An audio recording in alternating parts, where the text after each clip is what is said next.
শিক্ষক শিক্ষয়িত্ৰীসকলক কালি জেৰা কৰা হৈছিল এৰি দিয়া হ'ল কিহৰ কাৰণে এৰি দিলে কিহৰ কাৰণে প্ৰশাসনৰ এইবিলাক গাফিলতি এইবিলাক গাফিলতি প্ৰশাসনৰ মই আজি এতিয়া গম পাইছোঁ অলপ দেৰি সিহঁতে গোটাই ঠিলা কৰিছে প্ৰথমতে আমাক বৰ ভালকৈ কথাখিনি কৈছিল আমি আছোঁ চিন্তা কৰিব নালাগে কিন্তু এতিয়া গম পাই আহিছোঁ সিহঁতে গোটেই গাফিলতি স্কুলত শিক্ষক কম আছে স্কুলত শিক্ষক কম থাকিলেও নাকিলেও স্কুলখনত গণ্ডগোল হৈয়ে থাকে আপোনালোকে খবৰ লওক স্কুলখনত মাহত 15-20 বাৰ কৰি মাৰপিট চলি থাকে আচলি আমি সেগুলো চকৰ ফাৰ্মাচীবিলাকত ট্ৰিটমেণ্ট কৰে এইবিলাক চলি আনি কাটা চিঙা হৈ স্কুলখনৰ কোনো হেৰি নাই ফেনৰ তলত বহি থাকে মাষ্টৰগিলা মই নিজে যাই দেখা পাইছোঁ ফেনৰ তলত বহি থাকে মাষ্টৰ চলিৰ ওপৰত গুৰুত্ব নাই কুলি কৈ অলপ চলপ গণ্ডগোল লাগে কি কৰিবি আৰু এনে বুলি কৈ মোক সেনেকৈ কৈ দিছে উচিত তদন্ত হোৱাটো উচিত তদন্ত হ'ব লাগে দোষীক শাস্তি দিব লাগে মোক যিটো লৈ যায়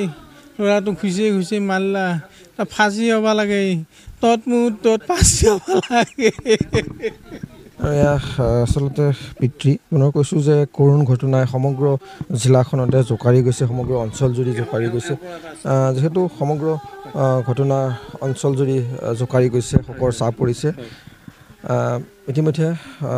আজি আদালতত হাজিৰ কৰা হ'ব ছাত্ৰগৰাকীক লগতে মৰণোত্তৰ পৰীক্ষাৰ কাৰণে গুৱাহাটীলৈকে প্ৰেৰণ কৰা হ'ব মৃতদেহ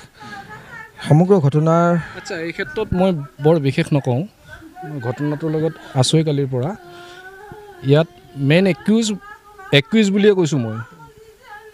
আচলতে স্কুলৰ শিক্ষক শিক্ষয়িত্ৰীখিনি কাৰণ তেওঁলোকৰ ক্লাছ চলি থকা অৱস্থাত আমিতো শুনাই নাই এনেকুৱা ধৰণৰ ঘটনা ক'ৰবাত এনেকুৱা ল'ৰা ছোৱালীৰ মৃত্যু হৈছিল উইদিন স্কুল কেম্পাছ বাহিৰত হ'লেও অলপ ৰিলেক্সৰ কথা আছিলে গতিকে এতিয়া কি কাৰণত স্কুলৰ শিক্ষক শিক্ষয়িত্ৰীখিনি বা স্কুল কৰ্তৃপক্ষ স্কুল মেনেজমেণ্ট স্কুল এডমিনিষ্ট্ৰেশ্যন ইমান লুজ সেই কথাখিনিৰ আচলতে এই কেছটোত সঠিক বিচাৰ হ'ব লাগে বিশেষকৈ আমাৰ যিটো ঘটনা ঘটিল এই ঘটনাটোৰ সময়ত আচলতে যথেষ্ট ক্ষিপ্ৰ গতিত যদি এই ল'ৰাটোৰ চিকিৎসাৰ ব্যৱস্থা আদি কৰি বিভাগীয় কামখিনি কৰা হ'ল হয় তেতিয়াহ'লে আমাৰ এই অৱস্থাটো ইমান বেয়া ফাললৈ নগ'ল হয় গতিকে আমি ৰাইজে দেখিছোঁ যে শিক্ষা ব্যৱস্থাত অলপ আজি যিটো শাসন ব্যৱস্থা এই শাসন ব্যৱস্থাটোৰ গতিৰ কাৰণে হৈছে শাসন ব্যৱস্থা যিহেতু আজিকালি ছাত্ৰক মানে বৰ মানে শাসন ব্যৱস্থাটো কৰিব নোৱাৰাৰ কাৰণে শিক্ষকসকলেও কণ্ট্ৰল কৰাত অসুবিধা যথেষ্ট সংখ্যক ল'ৰা ছোৱালী থকা এখন বিদ্যালয় তাতে সৰু সুৰা দুই এটা ঘটনা ঘটি থাকে প্ৰায় নহ'ল কিছু কাজিয়া হয় মাজে মাজে ইহঁতৰ মাজত কাজিয়া পেচাল হৈ থকা এই কথাটো আগতে হয়তো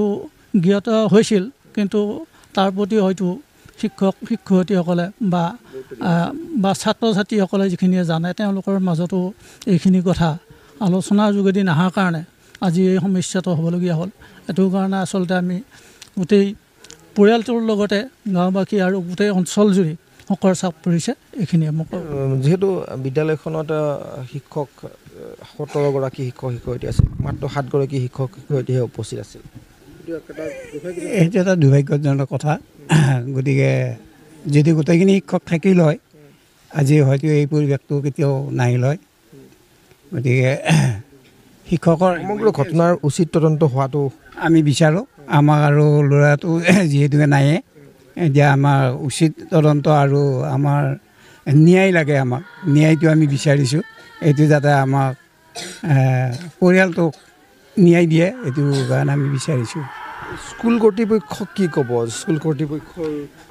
কৰ্তৃপক্ষৰ এইটো আমি জানিব পৰা মতে যেতিয়া ঘটনাটো হৈছিল কিন্তু স্কুল কৰ্তৃপক্ষইও স্কুল শিক্ষক শিক্ষয়িত্ৰীসকলক অৱগত কৰিছিল ছাত্ৰসকলে কিন্তু হেমাহি কৰিছিল নাই এইটো যেতিয়া ঘটনাটো ঘটি থাকে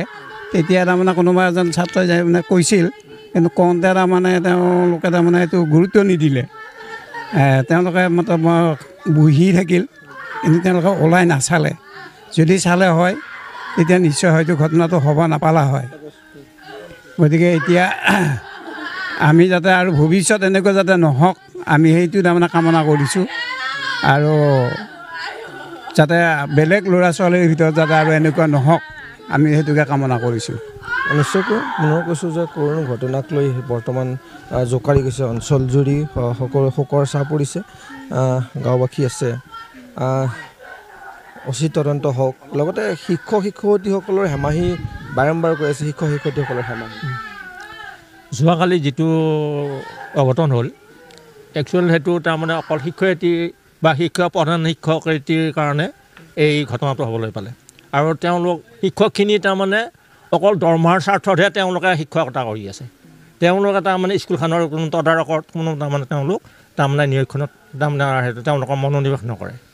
গতিকে তেওঁলোকৰ মই এইটোকে ক'ব বিচাৰোঁ দোষীক অতি কঠোৰৰ পৰা কঠোৰ শাস্তি দিব লাগে। এতিয়া নাবালক বুলি চলি বুলি ৰেহাই দিব নালাগে। মই এইখিনি পিতৃৰ ওচৰলৈকে যাওঁ, আমি কিছু কথা পাতিম।